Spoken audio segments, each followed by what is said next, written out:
Lord, we want to pray together, as Brother Charles so often does, thanking you for waking us up to see a day we've never seen before. And in this day, we've already discovered your goodness and your faithfulness, and for that we are grateful. As we worship you, we have the opportunity to gather together with believers from across the valley, across the state, across the country, across the world, and declare together with one accord that there is none like you. You are great, you are mighty, you are wonderful. You've done great and mighty, wonderful things in our midst. More than all the others, you sent your son Jesus,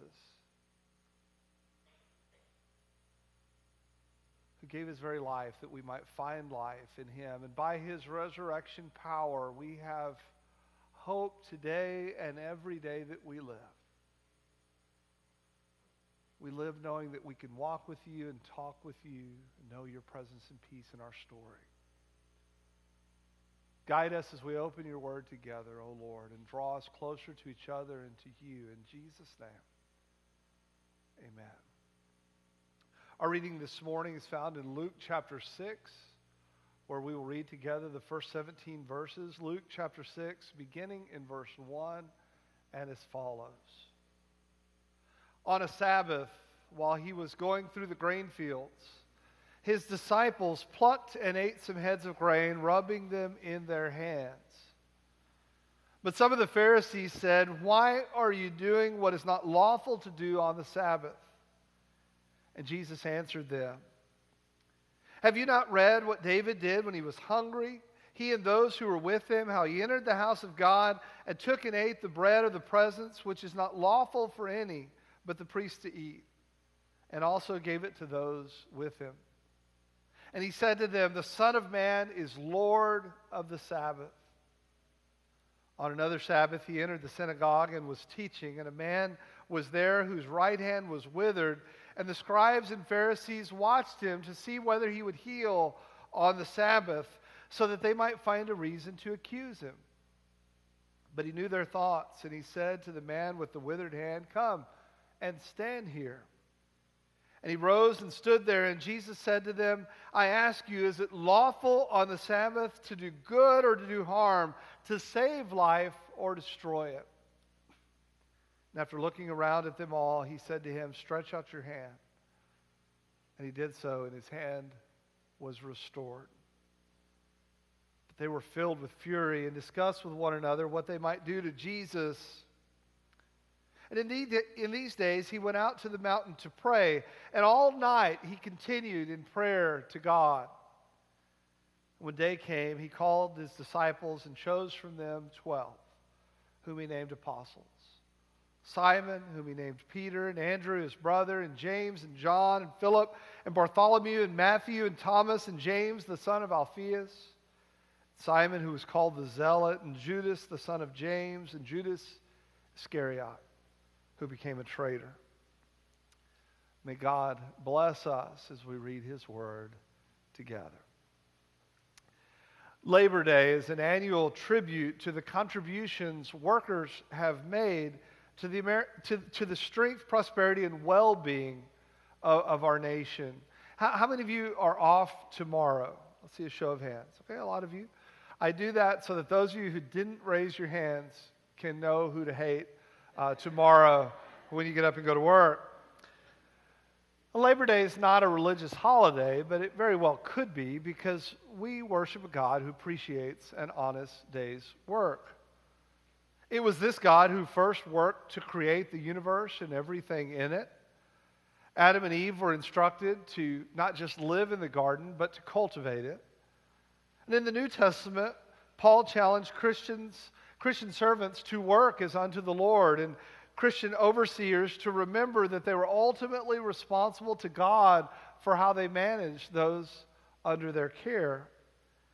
And in spite of all the ways in which we have rejected the teachings of Scripture, this general Judeo-Christian appreciation for an honest day's work remains a standard value in most American workplaces. Even as the economy ebbs and flows, with highs and lows, worker productivity continues to increase and businesses, by and large, continue to expand. With the expansion of technology as a society, we have become more accessible, and work days have expanded to include the time when we're commuting to the office and when we're on our way home from the office, even when we're home or when we're out with our family. You've probably had the experience of being in Whataburger and somebody's conducting business right there in the booth next to you. Maybe you've conducted business in Whataburger or McDonald's. Confession is good for the soul. I'll admit that much of today's message was written while I was not in the office working on my laptop. And that's just kind of how we operate in today's society. We're much more accessible, much more mobile, and that's kind of conspired to make our work days longer and longer, and our days off fewer and further between. We were made to work and create, and so all of those increases in accessibility and productivity are good from that standpoint, but that perspective is balanced by another command that we also have woven throughout the Scriptures. The fourth commandment says, remember the Sabbath day. Keep it sacred. In 6 days you shall work and do all your business, but the seventh day is a Sabbath for the Lord your God, and in it you shall not do any business. As we worship God on this Labor Day weekend, we affirm on the one hand that God is honored when His people display a good, healthy work ethic, and on the other hand, that God commands His people to set aside a day for rest, worship, and renewal. Labor Day weekend feels like an appropriate time to wrestle through those two concepts and what it means to honor the Sabbath today, where we live, where we work, where we play. In today's passage in Luke's Gospel, we find several stories that, taken together, I think help give us interesting principles to consider as we reflect on what honoring the Sabbath might look like in our story of faith. And I think it's important to reflect in that way because we have to be ever so careful whose example we are following when it comes to Sabbath keeping. It's ironic, I think, how easy it is, if we aren't careful in the church, to find ourselves following the example of the Pharisees Jesus opposed in His life. A lot of us are closet Pharisees, right? And we're good at it. And we read and we think, they had a point.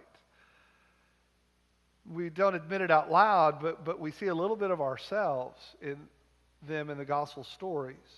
The Pharisees had set up these ridiculous elaborations on the Old Testament command to honor the Sabbath, and they had defined work in kind of silly ways, and then they made loopholes that they could kind of work around their own laws. And the Sabbath had kind of become a way for them to puff themselves up above the common everyday people. And I think we catch ourselves being Pharisaical when we're driving to church with our family and we see someone from church out jogging. And we think to ourselves, well, we see where her priority is. Right? We kind of puff ourselves up a little better. Drive a little taller, however you do that. Maybe we see a church member out mowing his lawn on a Sunday morning and we think, man, I hope that nice manicured yard helps you in hell, buddy. That Pharisaical spirit kind of slips out of us from time to time when we see someone who hasn't been here in a long time and we say, wow, look what the cat drug in. Watch out, folks, the ceiling's going to cave in. Instead of something like, I don't know, I'm so glad you're here. We've really missed you. We might not say those things quite like that, but we know in our hearts how quick we are to judge others. In gym service, we decided that it's kind of like a bodily function to judge others. We burp, we sneeze, and we judge, right? That's how we sometimes as Baptists function. We follow the Pharisees when we begin to define faithfulness by how busy we are working in the church, how many committees we serve on, how many classes we teach, how hard we work in different ministries. We've kind of somehow equated being burnt out with being faithful. And if we're not just absolutely frazzled, then we must not be honoring God. We have to be careful. Another example I think we need to be careful not to follow is the flippant Sabbath-denying attitude of many of our neighbors. Many Christians today affirm the importance of worship as long as it doesn't interfere with anything else that they or their kids might be doing at that moment. And I get it. It's very difficult to set our priorities and our boundaries, right, in our life. I was thinking back this week to a time when Nathan was playing baseball a few years ago. He and Cooper were on the same team, and they were awful. I mean, they were awesome, the two of them, but their team collectively was not much as a unit. And no matter how much they practiced, it just pretty much didn't get any better, right, at the games collectively. But they were practicing all the time. It was like we were preparing for the World Series or something, and then every week, it'd kind of be the same thing. And we got the practice schedule, and it showed that they were going to be practicing really late on Wednesday nights. And so I talked to the forwards, and then I went and talked to the coach and said, hey, appreciate what you're doing, appreciate your work with the boys. It's great. I thank you for all that. I don't want to do it, so thank you for doing it. But I just want you to know that our family goes to church on Wednesday, and so you can have practice whenever you want, but Nathan and Cooper won't be there on that particular night, and we'll have them there any other night.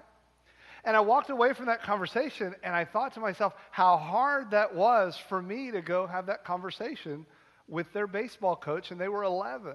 And I'm the pastor of the church. I thought, how hard must it be for all of our families trying to carve out that time and keep something sacred for God in the rhythms of their life.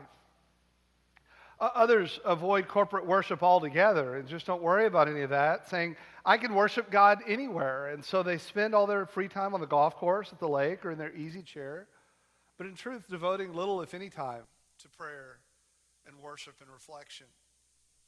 And those self-focused approaches to Sabbath all show little concern for things like service, fellowship, and the need to help our sisters and brothers grow in faith and worship.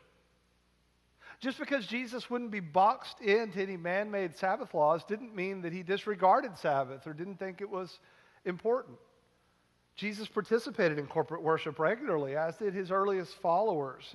Jesus modeled the important principle of slipping away from the crowd to spend time alone with the Father in prayer, just as we saw at the end of the passage we read today. Jesus said the Son of Man is Lord of the Sabbath. He didn't come to eliminate the Sabbath, but to fulfill it and its purpose.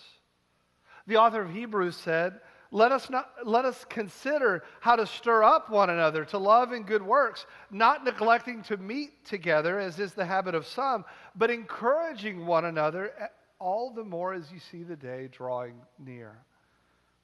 If honoring the Sabbath is an important part of our story, we need to be careful that we're following neither the Sabbath worshiping tendencies of the Pharisees among us or the Sabbath denying tendencies of others in our midst, but rather the example of Jesus, who lived, died, and rose again to bring us into a growing relationship with our Father in heaven.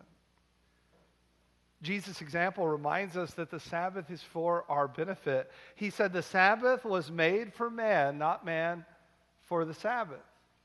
The Pharisees tried to make human life all about keeping the Sabbath for the Sabbath's sake. Those who deny the Sabbath would make human life all about us, what we want to do, what we hope to accomplish, where we want to go, what we need to produce.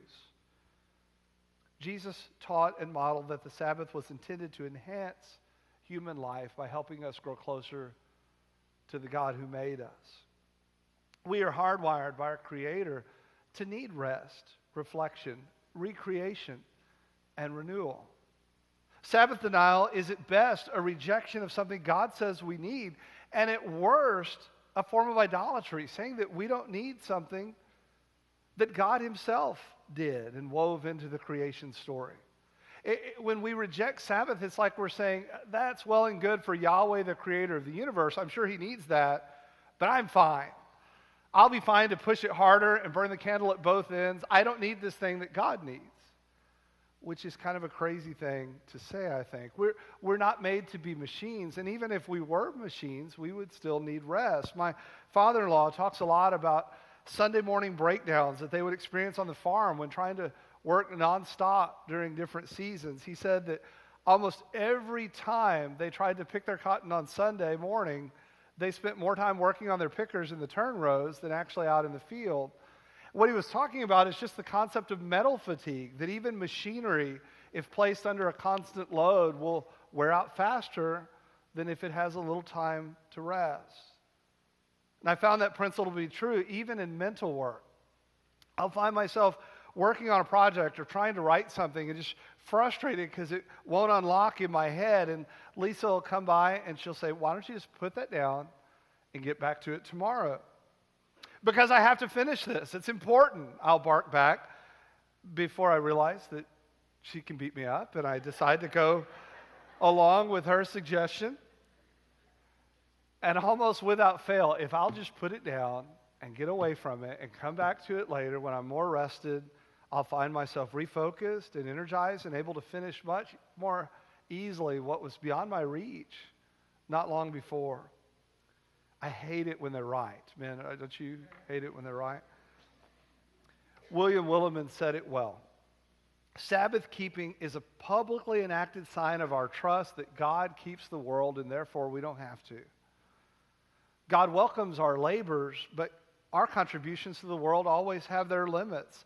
If even God trusted creation enough to be confident that the world would continue while God rested, so should we. Then he says, unlike the Greek god Atlas, we need not bear the world on our shoulders. But like the God of Israel, we can stay away from the office for our day of rest in the conviction that neither our business nor the church will go to hell simply because we're not there to run it. You see, our Creator knows our limitations better than we do, and if we feel the weight of the world on our shoulders, we're simply bearing a weight that we weren't designed to hold. When we push those limitations, we find ourselves feeling frazzled and overwhelmed and at the end of our rope. We become unproductive and burn out, and we can't figure out how we can work so hard to accomplish so little. We become irritable and difficult and wonder why nobody likes to work with us. We think, well, they just don't like to push it like I do. When in reality, they just don't like to be around somebody as cranky as we are. When we get like that, we need to realize that we're functioning in a way that God never designed us for. God didn't design our bodies to run on empty for long periods of time. We are hardwired for weekly periods of rest, reflection, recreation, and renewal. We are created to live with these kinds of normal, natural rhythms to our week.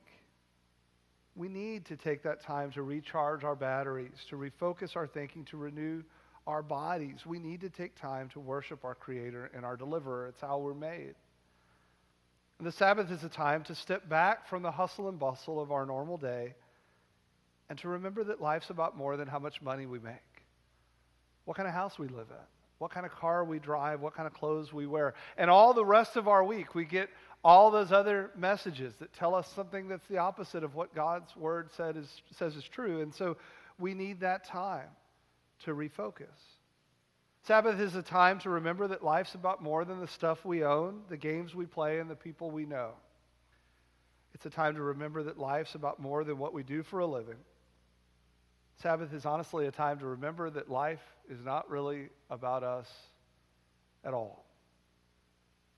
It's a time to remember the living God who gives abundant life freely and to drink from his well to our full. I think we are so backward in our thinking about Sabbath in general. I know I am, and I catch it all the time as I go throughout my weeks. Years ago, we were studying the Sabbath command in another church that shall remain nameless, when a very committed woman in our congregation, precious lady, who was so active in our church, so faithful to her family, she raised her hand to say something. And bear in mind, we're talking about Sabbath like we are today and the need to honor the Sabbath command. And she raised her hand and she said, God forgive me, but sometimes I just need a nap on Sunday afternoons. She said, we get home from church and I know I should be doing the wash, cleaning the dishes, or preparing the kids' things for the week. But God have mercy on me. I just run out of gas and I lay down on my couch and I sometimes fall asleep.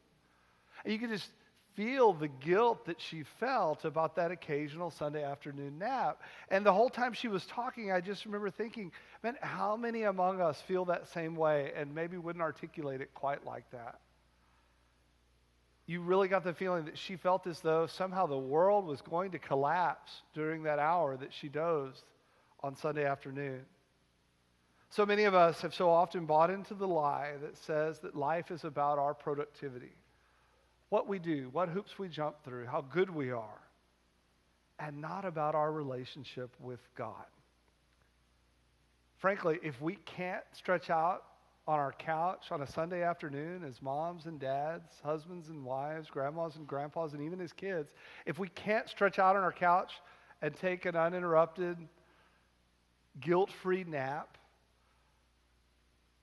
from time to time, we probably need to reevaluate our schedules and make some different life choices.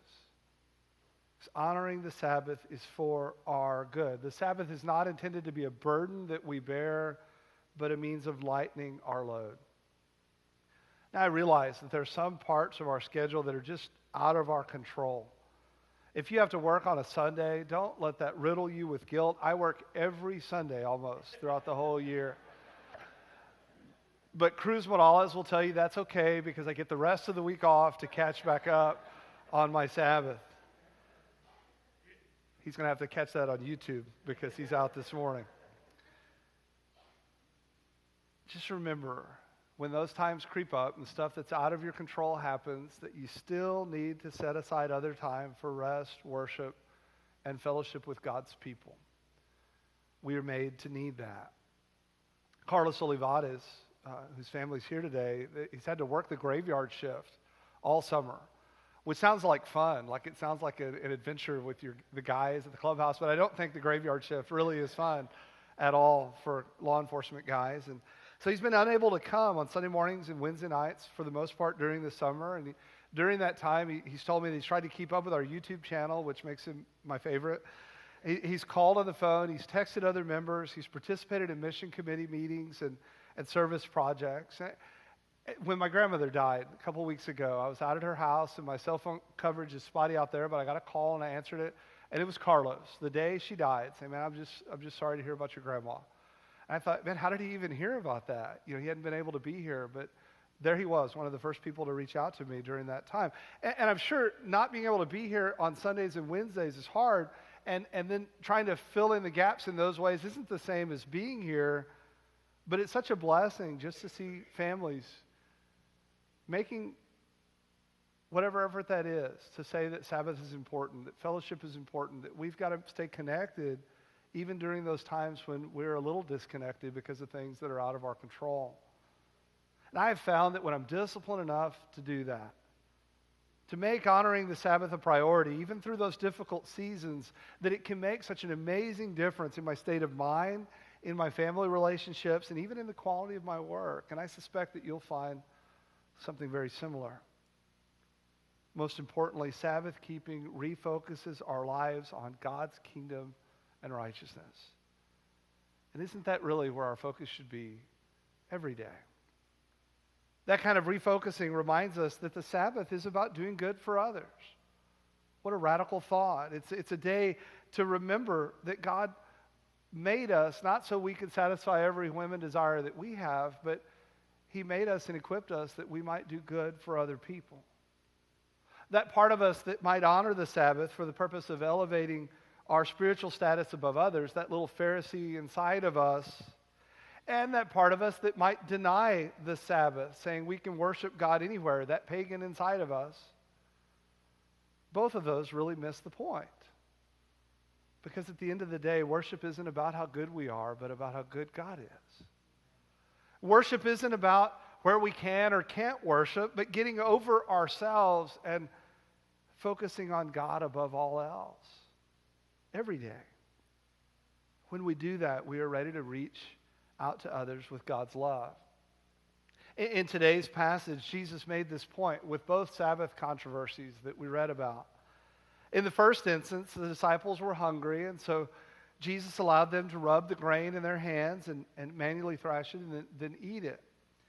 To glean by hand in someone's field was permitted by law, but the law had been expanded by Jewish custom to make it unlawful for the person to rub heads of grain together because that was considered to be work.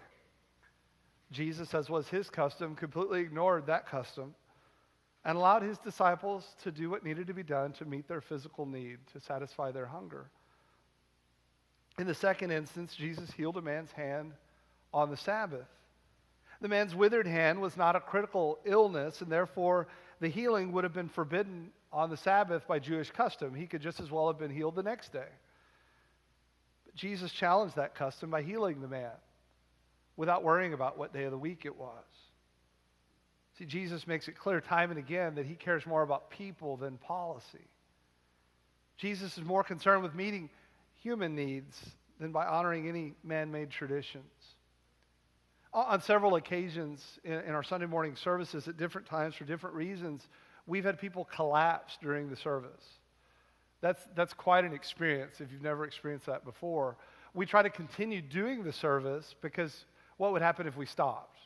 Everybody turn around, they try to help, and they'd end up getting in the way, right? And so it's a real challenge to keep preaching when nobody's listening, much like we're doing this morning. But we've had people collapse, and so far every time that's happened, quick-thinking ushers have been there to help. We've been blessed because there have been medical professionals who were here and able to respond at just that right time to provide the assistance that was needed, and those issues have always been tended to really well.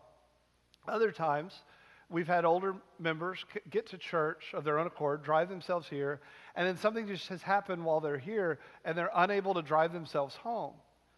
And each time that's happened, somebody has left their Sunday school class or their worship service to help meet that need thoughtfully. But let's imagine that the response to those scenarios had been different. What if someone collapsed in church and everybody turned and said, "Shh, we're in church. Can't you just lay there for a little while? We'll be done, like in 45 minutes. Or what if someone needed help getting home because of some health problem they're having and the members of their Sunday school class or their worship service said, "I'm really sorry you're feeling badly, but I really don't want to miss this morning's lesson. It's on Sabbath and the need to do good to others."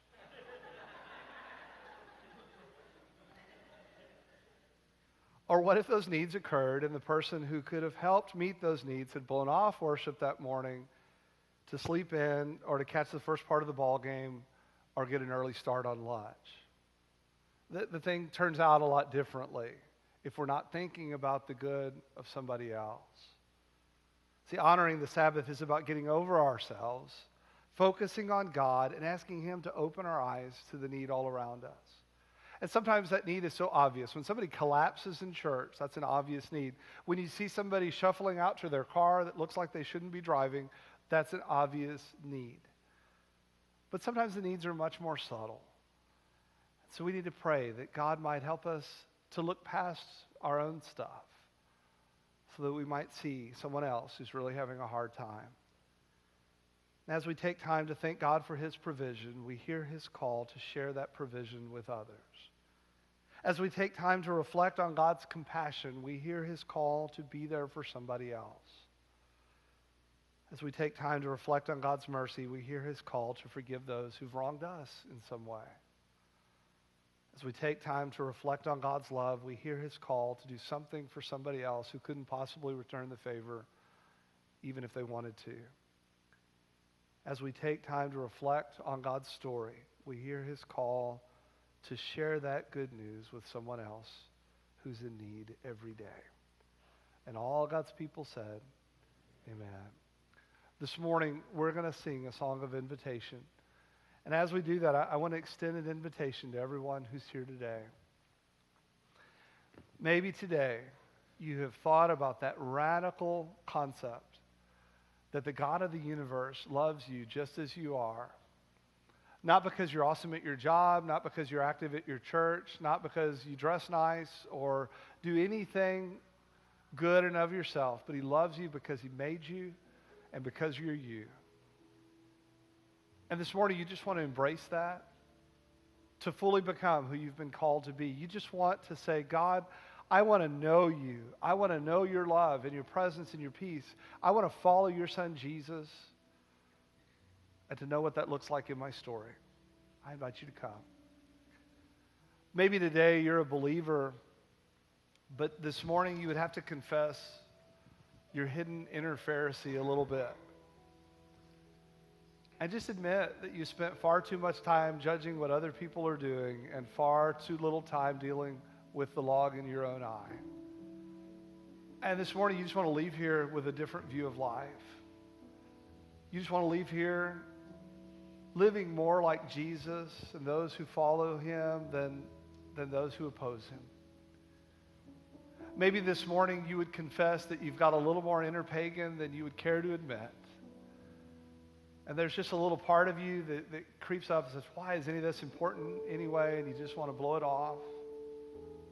And this morning you just want to get rid of those sides of who you feel like you shouldn't be and embrace who you are as a child of God, as a servant of the King, as a follower of the Jesus who died on the cross for your behalf because he loves you. You just want to grow more fully in his kingdom. I invite you to come. Maybe there's something that's just keeping you from a life of worship and prayer. Maybe there's something that you keep tripping up on that's preventing you from experiencing God's rest and renewal. And today maybe would be the day to just lay it aside. Follow Christ more fully. Maybe today would be the day that you would come and make this your church home, where together we seek to do the opposite of denying the gathering together, but we seek to gather together so that we can nudge each other and encourage each other to move forward in faith as we see the day of Jesus appearing, coming very soon. You respond to the gospel, however the Spirit leads your heart as we stand and we sing together.